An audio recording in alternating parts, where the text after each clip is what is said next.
Bismillahirrahmanirrahim. Assalamualaikum warahmatullahi wabarakatuh. Waalaikumsalam. Selamat malam para pemirsa Scholar Table yang berbahagia. Akademik TV sekali lagi hadir di tengah Anda, tentu dengan segala macam sajian resepsi inspirasinya. Semoga pada kesempatan kali ini kita juga akan mampu melepas dahaga Anda terhadap hal yang sifatnya akademis. Dan oleh karena itu pada kesempatan kali ini kita akan menghadirkan yang dari dalam bulan ini sangat sibuk sekali dan kita juga bikin appointmentnya sejak beberapa waktu yang lalu, dan alhamdulillah akhir bulan Desember menjelang tahun baru beliau memiliki kesempatan dan bersedia untuk hadir di tengah kita. Pemirsa sekalian, kita beri sambutan kepada Pak BK Ulung Hapsara dari Komnas HAM. Assalamualaikum Pak BK. Waalaikumsalam Pak Sofi dan kawan-kawan. Selamat malam. Selamat malam. Oke. Terima kasih sudah bergabung bersama kami Pak BK. Ini memang ditunggu-tunggu sekali oleh pemirsa Akademik TV, terutama para peminat Scholar Table. Pada kesempatan ini kita akan bersama Pak BK dari Komnas HAM untuk menggali isu yang sekarang ini sedang marak di tengah kita, yaitu terkait dengan peristiwa kalau saya sebut kilometer 50, kayaknya paham semua itu karena sangat populer sekali istilah kilometer 50 sekarang, dan bahkan menjadi pembicaraan kita sehari-hari. Dan sekarang kita menghadirkan orang yang terjun langsung di dalam penyelidikan tersebut dari sisi Komnas, dari sisi HAM, ya, hak asasi manusia. Seperti biasa pada kesempatan kali ini saya ditemani oleh ini tidak satu host tapi dua host, ini ada sekaligus koroyokan, jadi kerjanya koroyokan. Sebagaimana Komnas HAM sekarang dikoroyok, kita koroyok juga. Co-host pertama yaitu Pak Roni Riansah di Pekanbaru. Selamat malam Pak Roni. Salam, warahmatullahi, sehat selalu. Dan yang kedua Pak Bambang Hermanto juga dari UIN Suska Riau Pekanbaru. Assalamualaikum Pak Bambang. Waalaikumsalam. Baik, semoga kehadiran beliau bisa melengkapi apa yang nanti akan kita bahas di dalam Scholar Table pada malam hari ini. Baik, kita langsung saja Pak BK terkait dengan Komnas HAM ini ya. Ini pesan dari para mahasiswa, mereka ingin tahu dulu Komnas HAM secara keseluruhan, secara detail tentang apa sih Komnas HAM, kapan berdirinya, kemudian apa sih urgensinya untuk sebuah negara Komnas HAM itu berdiri, kemudian dasar hukumnya dan lain sebagainya, sebelum kita masuk pada apa yang sedang dilakukan oleh Komnas HAM sekarang. Silakan Pak Bika. Ya, terima kasih Pak Sofi. Selamat malam kawan. Memang keberadaan Komnas HAM ini unik begitu. Karena uniknya kenapa? Karena tidak semua negara itu memiliki lembaga seperti Komnas HAM. Misalnya di ASEAN saja itu ada Singapura, dia tidak punya Komnas HAM, terus kemudian Brunei Darussalam pun demikian, tidak punya Komnas HAM, terus Vietnam juga. Jadi Komnas HAM itu adalah lembaga negara independen.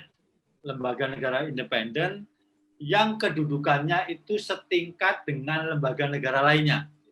Artinya seperti Komisi Pemberantasan Korupsi, terus kemudian Komisi Yudisial, Komisi Perlindungan Anak Indonesia. Nah, itu adalah lembaga negara independen.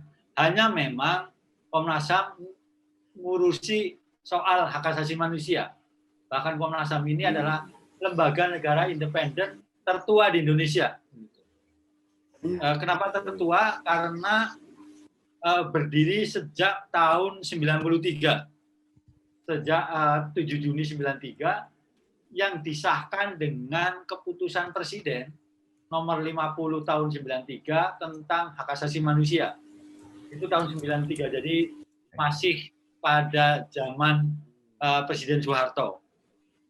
Terus setelah Kepres, setelah Presiden Soeharto jatuh begitu, tahun 99 terbit undang-undang khusus soal hak asasi manusia, Undang-Undang Nomor 39 Tahun 99, yang di dalamnya kemudian juga mengatur soal keberadaan, tujuan, fungsi, keanggotaan, azas, kelengkapan, serta tugas dan wewenang Komnas HAM. Itu tahun 99. Jadi kira-kira butuh waktu 6 tahun lah untuk kemudian resmi dengan undang-undang begitu. Jadi, nah kalau boleh diteruskan, ada sebenarnya saat ini Komnas HAM berjalan atau bergerak dilandasi 4 undang-undang. Yang pertama Undang-Undang Nomor 39 Tahun 99 soal hak asasi manusia. Itu fungsinya ada 4 di situ. Melakukan pengajian penelitian, itu yang pertama. Yang kedua, melakukan penyuluhan, pendidikan dan penyuluhan atau kampanye. Kemudian pemantauan dan penyelidikan. Yang ketiga, mediasi. Jadi kami selain pemantauan dan penyelidikan juga bisa melakukan mediasi hak asasi manusia. Itu kalau melihat nomor 39 tahun 99 tentang hak asasi manusia. Nah, ada juga kemudian undang-undang yang kedua adalah Undang-Undang Nomor 26 tahun 2000 tentang pengadilan HAM. Nah, di situ kemudian memberikan kewenangan kepada Komnas HAM untuk melakukan penyelidikan terhadap dugaan pelanggaran HAM yang berat. Jadi kami punya fungsi penyelidikan atau sebagai penyelidik untuk kasus-kasus pelanggaran HAM yang berat.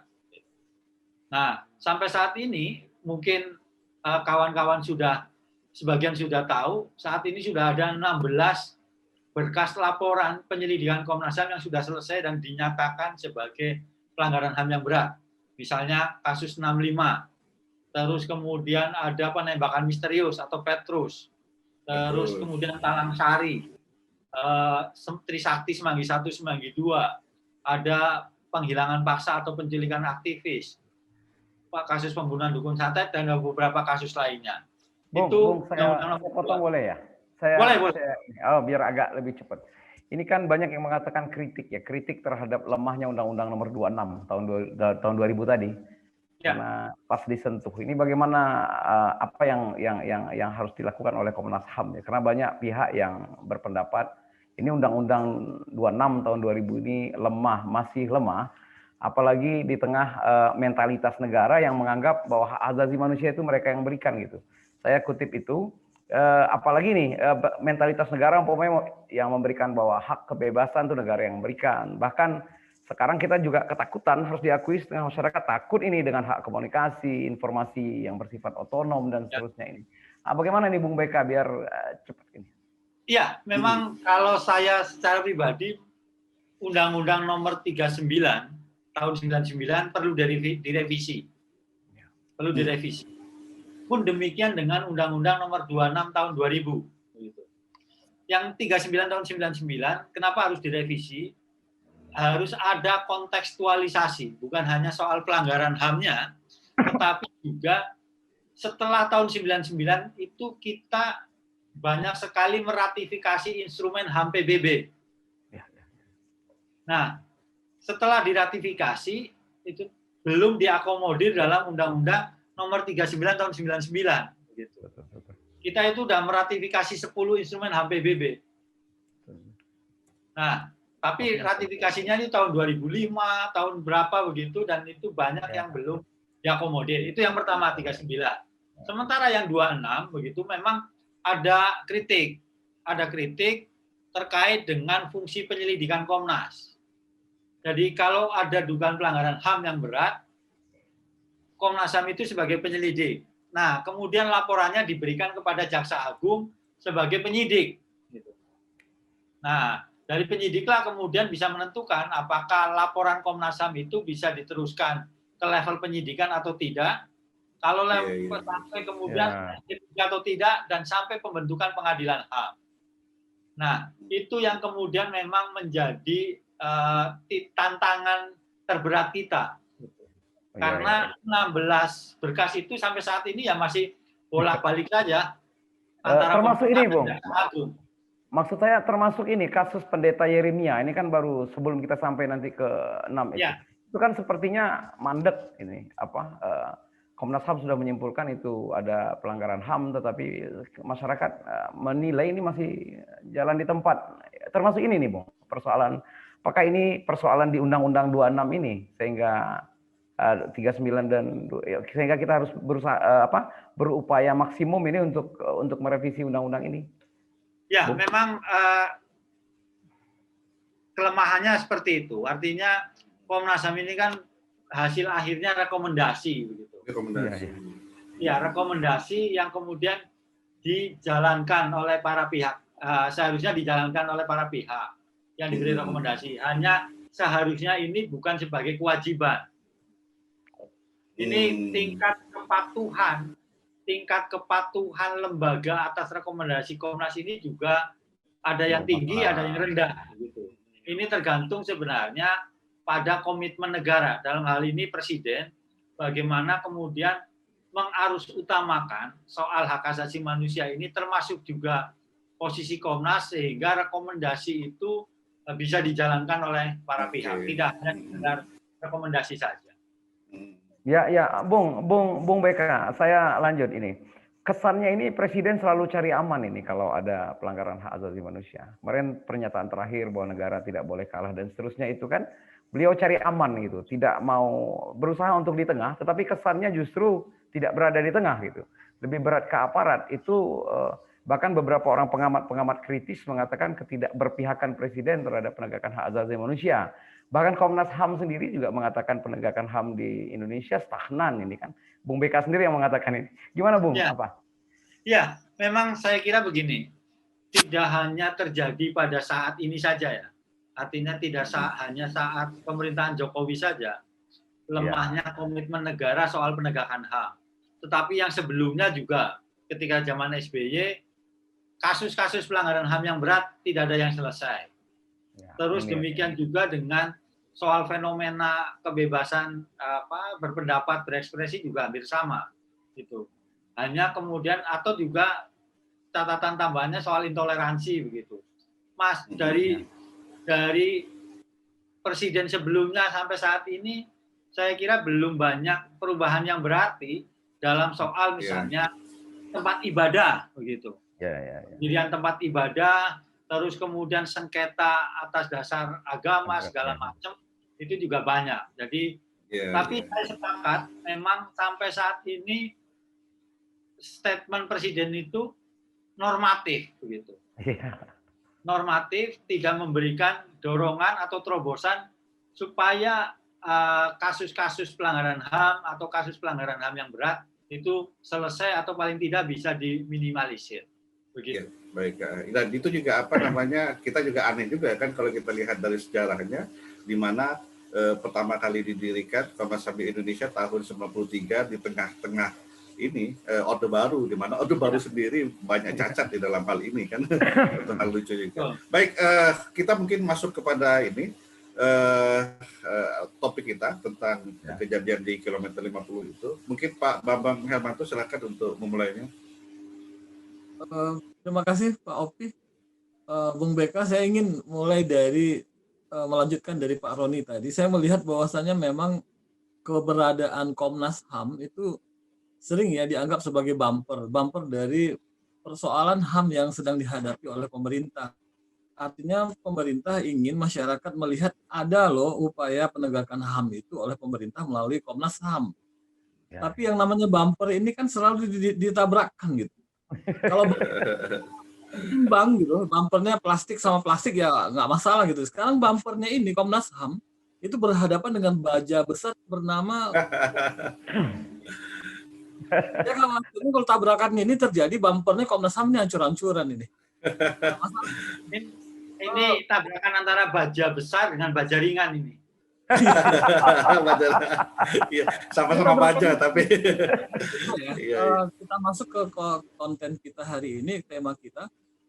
Polri sudah dengan terbuka legowo untuk mempersilahkan Komnas HAM masuk ke dalam institusi Polri.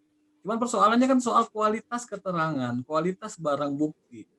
Kalau Komnas HAM tidak bisa menemukan barang bukti, kemudian saksi yang punya kualitas, ya kalau saksinya cuma orang yang sekedar bertanya-tanya atau yang tidak mengetahui pasti kejadian, itu kan tidak ada gunanya gitu. Nah, jadi sekarang sebenarnya seperti apa upaya Komnas HAM untuk meyakinkan publik supaya tingkat kepercayaan publik terhadap penegakan HAM dalam kasus ini bisa terjamin masih dipercaya oleh masyarakat. Ya, terima kasih Pak Bambang. Yang pertama ingin saya sampaikan adalah begini. Kami mengapresiasi keterbukaan polisi dan juga FPI, plus juga jasa marga. Tentu saja dengan ada beberapa masyarakat yang jadi saksi. Itu kami mengapresiasi itu. Artinya saya kira satu kunci supaya kasus ini selesai adalah soal transparansi. Dan itu kami dapatkan, bukan hanya dari FPI saja, tapi juga dari polisi. Itu yang pertama ingin saya sampaikan. Kemudian soal kualitas keterangan atau kemudian data. Saya kira kami, kalau kita ngomong penyelidikan kan, kita tidak boleh percaya 100%. Kita itu tidak boleh 100%. Metode penelitian yang paling mendasar kan seperti itu. Harus ada, kalau kita ngomong tesis, harus ada antitesisnya apa sih, gitu lah. Itu logika dasarnya kan seperti itu. Nah, pada titik itu kami juga sama, memperlakukan keterangan dari FPI maupun dari polisi itu tidak boleh dipercaya 100%. Harus kemudian ada batu ujinya, begitu. Batu ujinya. Yang itu juga selain kemudian kami mengkonfirmasi keterangan antara satu pihak dengan pihak yang lain, kami juga kemudian meminta data-data atau bukti-bukti yang mereka miliki untuk kami analisa. Begitu. Kami panggil begitu. Bung, saya maaf saya mohon maaf agar tidak terlalu normatif. Maksud saya begini, sama tidak ini perspektif atau paradigma hukum, perspektif konstruksi kasus yang dibangun oleh Komnas HAM dalam konteks ini dengan yang dibangun kepolisian? Apa perspektifnya berbeda? Ini menyambung itu tadi. Ya, kalau kita bilang perspektif tentu saja agak sedikit berbeda. Karena polisi kan fokusnya soal apakah ada tindak pidananya atau tidak. Nah, kalau Komnas HAM kan kemudian konsen pada soal apakah kemudian hak-hak dari anggota FPI kita bilang gitu ya. Itu kemudian memang dilindungi, dipenuhi atau dihormati oleh aparat negara dalam hal ini polisi atau tidak. Nah, kesananya begitu. Jadi memang ada sedikit perbedaan lah begitu. Itu kesana. Mungkin Bung Beka ya, masyarakat kan mengamatinya melalui media. Jadi misalnya ada hal-hal yang di media itu mungkin sulit diterima oleh masyarakat. Misalnya ini keterangan salah satu komisioner Komnas HAM juga. Dia datang masih ketemu proyektil peluru gitu. Padahal datangnya itu sudah beberapa. Sementara polisi sendiri sudah mengamankan TKP sebenarnya. Artinya peluru, proyektil dan lain sebagainya semestinya setelah polisi masuk kan sudah steril ya. Sudah steril artinya sudah menjadi barang bukti, sudah dicatat dan didokumentasikan oleh kepolisian. Tapi kenapa komisioner KPK Komnas HAM masih ketemu yang kayak gitu. Terus juga CCTV yang katanya mati tapi disebut CCTV, kita ada bukti dari CCTV tapi keterangan dari CCTV tidak ada sama sekali. Itu ya bahkan Bung Beka tadi bilang udah ada rekaman CCTV ya, baru tadi saya baca. Ya. Jadi begini, kami itu begitu kejadian tanggal 7, kan kejadiannya tanggal 7 dini hari. Kemudian diumumkan ke publik 7 siang. 7 siang, kami itu kemudian yang pertama kami datangi adalah FPI. 7 malam itu kami sudah datang di markasnya FPI meminta keterangan. Terus kemudian setelah itu kami juga langsung olah TKP. Dalam pengertian olah TKP itu kami menyusur tempat-tempat atau titik-titik di mana kejadian itu diduga ada berlangsung. Nah, pertanyaannya kemudian apakah polisi seharusnya steril atau tidak? Nah, itu saya kira begini, ini soal dalam tanda kutip soal ketelitian dan keberuntungan. Ya. Bung, ini pertanyaan kan begini nih, Bung. Ini artinya begitu. Maaf. Ya. Lanjut. Ini TKP kan bukan rumah, begitu. Iya, panjang ya. Panjang ini. Soal ketelitian dan keberuntungan itu juga berperan, begitu. Karena apa? Kami itu menyusuri TKP itu lebih dari 1 kali. Jadi untuk mengkonstruksi lagi peristiwanya, titik mana kejadiannya seperti apa, terus kemudian kira-kira mobil itu beloknya di mana, terus tiba-tiba ngerem atau kemudian belok ke kiri, minggir di mana, itu kami susuri begitu, dan kemudian sambil mencari kira-kira apa yang bisa kami dapat di sekitar tempat kejadian. Jadi ini ada faktor itunya lah begitu soal keberuntungan. Pak BK, ini apa namanya pertanyaannya juga dari masyarakat adalah ketika pihak kepolisian melakukan reka ulang kejadian tersebut, Komnas HAM tidak hadir pada saat itu. Ya itu yang disayangkan, kenapa Komnas HAM tidak hadir sehingga bisa menyaksikan sendiri apa yang dilakukan oleh reka ulang tadi itu oleh kepolisian. Gimana, Pak? Ada 2 alasan. Ada 2 alasan. Alasan yang pertama adalah soal posisi Komnas HAM sebagai lembaga negara independen. Artinya kami ingin mempertahankan apa yang kami temukan, gitu ya. Apa yang kami konstruksikan terlebih dahulu untuk tidak kemudian dalam tanda kutip dimasuki dengan ketika konstruksi itu. Itu yang pertama. Yang kedua adalah soal waktu itu memang hektik banget. Hektik banget dalam pengertian banyak sekali informasi data yang masuk ke kami begitu, dan kami harus konsentrasi. Kami harus konsentrasi betul memilah data-data. Bayangkan saja Pak Sofi, kami itu dapat rekaman dari Jasa Marga itu ada ratusan footage. Ya. Ada ratusan footage. Kami harus memeriksa satu persatu, itu ya. Apakah footage itu memang mengkonfirmasi kendaraannya FPI atau kendaraannya polisi atau tidak? Itu yang pertama. Terus kemudian kalau keduanya terkonfirmasi, apakah memang benar saling salip menyalip begitu? Ya. Serempet menyempret. Ya, itu yang kemudian membuat setelah ya udah kita putuskan, kita konsentrasi aja, fokus aja ke barang-barang yang kita punya. Gitu. Toh kita juga nanti punya kewenangan untuk memanggil polisi, meminta keterangan dari polisi seperti apa rekonstruksinya. Ya. Kan sama. Artinya sama jadi saksi rekonstruksi langsung atau kemudian menerima laporan dari polisi kan sama aja. Iya, Bung, soal barang bukti, Bung BK.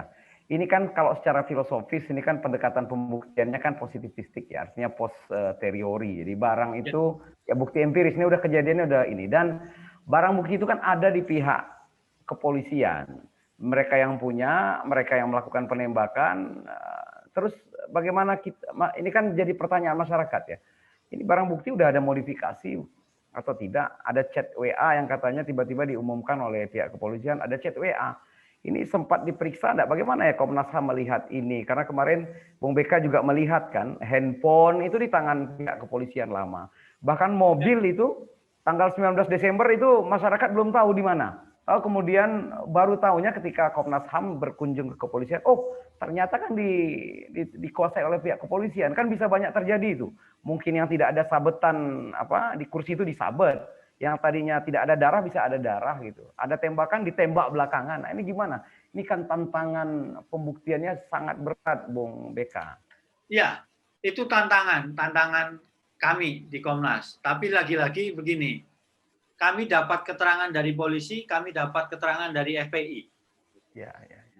Itu kan kemudian kayak untuk triangulasi.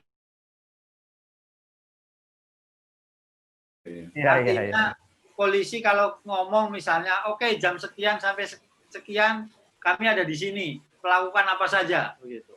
Terus FPI kami sudah melakukan apa saja ini pada jam yang sama, connect atau enggak, sesuai atau tidak. Nah, itu yang kemudian saat ini sedang kami kerjakan. Kami sedang kerjakan menyusun timeline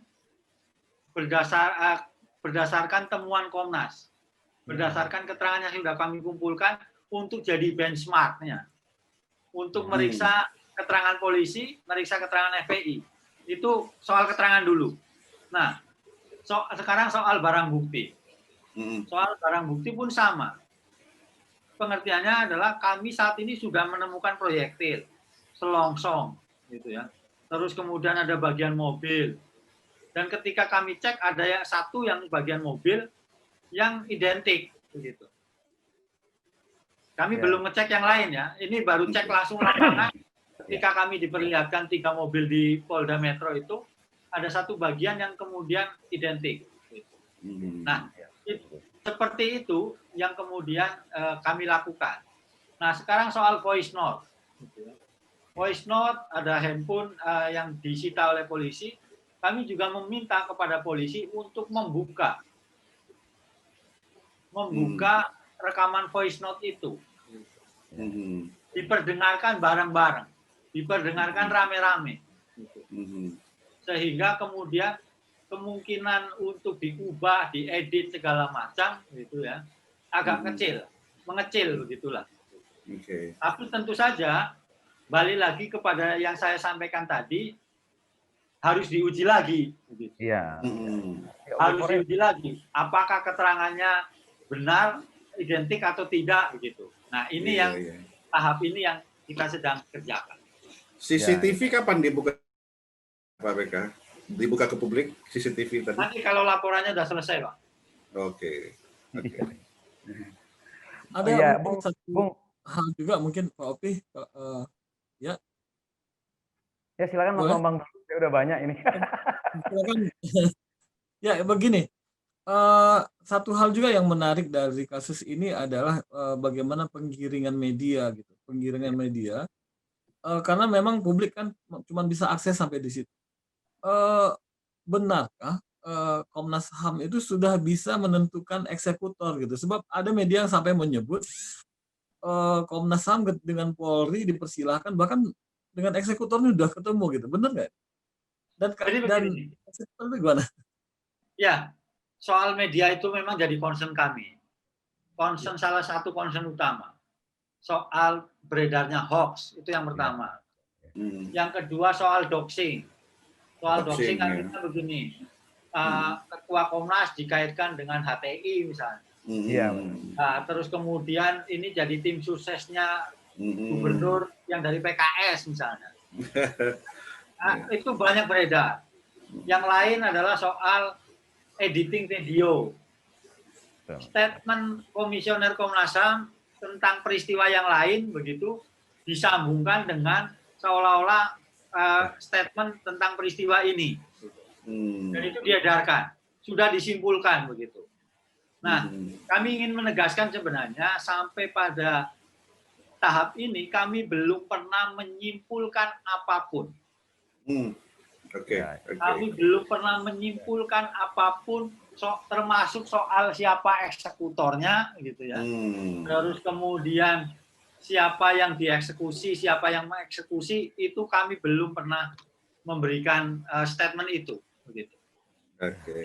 Biar memang nanti medianya paham. Ini yang paling ditunggu kan ini siapa yang eksekutor. Itu juga jadi ujian kami ya. Dalam pengertian ujian kami. Jangan sampai kami juga beropini yang tidak-tidak. Bung BK, saya ingin bertanya, Bung. Ini karena waktu kita singkat ya, Pak. Ini yang belum terungkap ini soal keterlibatan Pangdam Jaya. Konferensi pers ikut. Gitu. Ini apa udah diperiksa gitu? Karena orang akan menghubungkan kehadiran Pangdam Jaya ini dengan peristiwa Megamendung, ada 3 orang Badan Intelijen Negara. Kemudian dan lain-lain, ini kan tidak bisa kita meletakkan kasus ini dalam konstruksi ini terisolasi gitu. Ini kan pasti perspektifnya luas. Nah, ini sudah diperiksa belum oleh Komnas HAM? Apa pentingnya Pangdam Jaya ikut-ikut? Ini kan bukan urusan dia ini.